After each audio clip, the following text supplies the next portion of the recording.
السلام عليكم. بعد أعوذ بالله من الشيطان الرجيم. بسم الله الرحمن الرحيم. ببركة اسمنا Cheikh Mohamed Fawzi Al-Karkari. Donc là, j'étais en visite chez un frère en Belgique, chez Sidi Marwan, et en roulant en voiture sur le retour, on s'est rappelé que le cœur du disciple, c'est comme un morceau de charbon.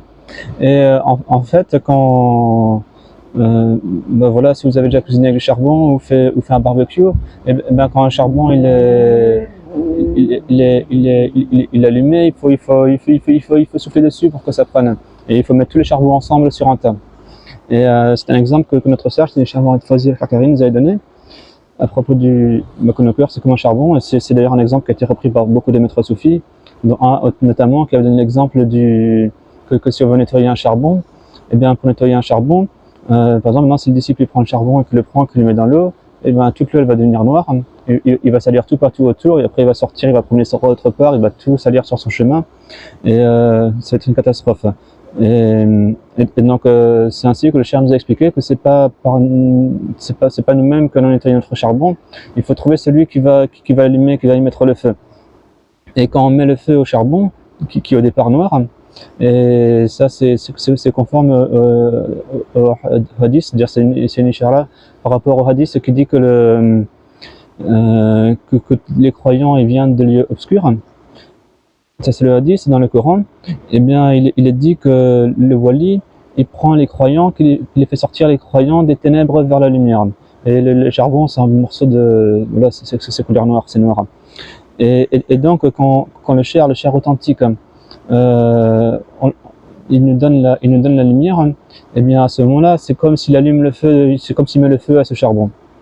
Et quand on allume le feu à un charbon, ensuite il passe dans toutes les couleurs. Il devient rouge, orange, parfois d'autres couleurs encore, jusqu'à devenir blanc. Et quand le morceau de charbon il est tout blanc, il est complètement consumé, il ne reste plus rien, et on dit Alhamdulillah vraiment. Et le charbon, donc on est près du cher, on est proche de la source, donc là on reçoit la lumière très fort, alhamdulillah. Et quand on est éloigné, donc comme c'est notre cas, là on se promenait en Belgique, on faisait du tourisme en Belgique. Et donc quand on est éloigné, ben, c'est par la fréquentation avec les disciples que cette lumière que le cher donne, qu'elle va se maintenir et s'amplifier.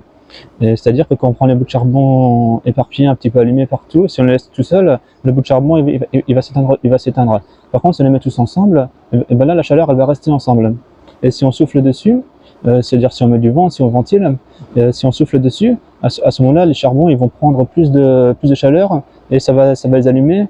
Et même ceux qui sont autour, ils vont s'allumer aussi. Et ça nous fait penser au hadith au sujet des réunions de dhikr. C'est-à-dire que lors des réunions de dhikr, les anges ils descendent, et même ceux qui sont là, qui ne font pas de dhikr, qui n'ont rien à voir avec les gens du dhikr, mais juste qui sont là par hasard, et qui sont à côté, qui restent pendant la réunion, et bien eux aussi ils profitent du pardon d'Allah. C'est-à-dire qu'ils reçoivent de cette chaleur, ils en reçoivent une part. Et le souffle, c'est-à-dire le fait de souffler sur les charbons pour attiser les braises, et ben ça c'est en référence, ça nous renvoie au dhikr, au fait de faire le dhikr ensemble. Et voilà, alhamdulillah, l'ishara est parfaitement claire concernant l'importance des majma, et qu'Allah nous facilite tout cela, alhamdulillah. Assalamu alaikum.